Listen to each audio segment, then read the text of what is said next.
કેટલાક લોકો ચેતર વસાવા જેવા માણસને એક જેલમાં પૂરી શકતા હોય તે આપણો કોઈ ધારાસભ્ય પણ નથી, તેમનો પગાર તો ઢેડિયાપાડામાં પડવાનો છે, એ વિસ્તારનો માણસ છે, આપણે શું ચિંતા કરે પૂરા ગુજરાતમાં ફરે છે।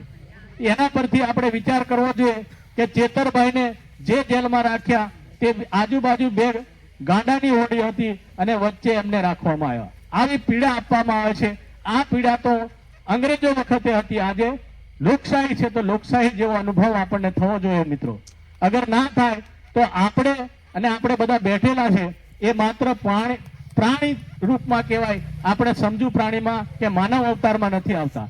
તો આટલી બધી દિલચર્યા બનવા છતાં, લોકોને દુઃખ પહોંચાડવા છતાં આજે આપણે વિલા મોડે આપણે બેસી રહીએ, કોઈને જણાવીએ નહીં, કોઈની સાથે વાત ના કરીએ, તો આપણા નેતાઓ બધા ઘણા છે, તો આપણા નેતાઓ આપણા જ ભાઈઓ છે, આપણા જ વડીલો છે, તો એ લોકો કેમ અવાજ નથી ઉઠાવતા? આજે માની લો કે નવાજા ગામમાં આ પ્રશ્ન ઉભો થાય તો એ કાલે ઉઠીને આગળ કવાંટમાં જાય, કવાંટથી બાજુના ગામમાં જાય કે પાંડવણ જાય કે ઉદયપુર જાય, પૂરા વિસ્તારમાં ખરાબી ઊભી થાય મિત્રો। અને એનું ષડયંત્ર પૂરા દેશમાં લાગુ પડે અને આદિવાસીને ખદેડવાની તૈયારી ચાલુ છે મિત્રો। અને આ લોકોના અદાણી અંબાણીની સરકાર ચલાવનારા મોદીને ચલાવે છે, એ અદાણી અંબાણી બે જ મિત્રો ચલાવે છે। આ બી તમને કહી દઉં। બીજી વસ્તુ, અહીંના નાના નેતાઓને વેપારી અને આજે જે કહેવાય ને કે આરએસએસ નો ફંડો છે એ લઈને ચાલે છે। આપણે ખરેખર આદિવાસી, આપણે કોઈ હિન્દુ નથી।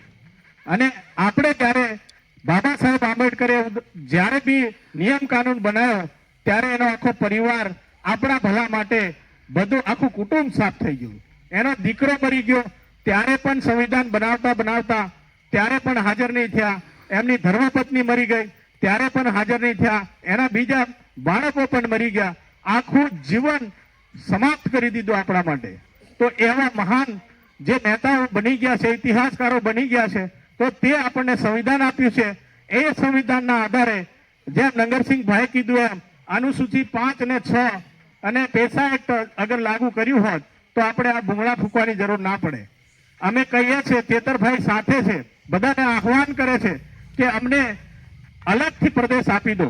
અને અંગ્રેજોએ બનાવેલો નકશો આજે પણ ચેતરભાઈ લઈને કે આપણા તમામ કાર્યકરો લઈને ફરે છે, અને પહેલા માજી છોટુભાઈ વસાવા પણ લઈને ફરતા હતા। એટલે આ કોઈ નવી વાત નથી।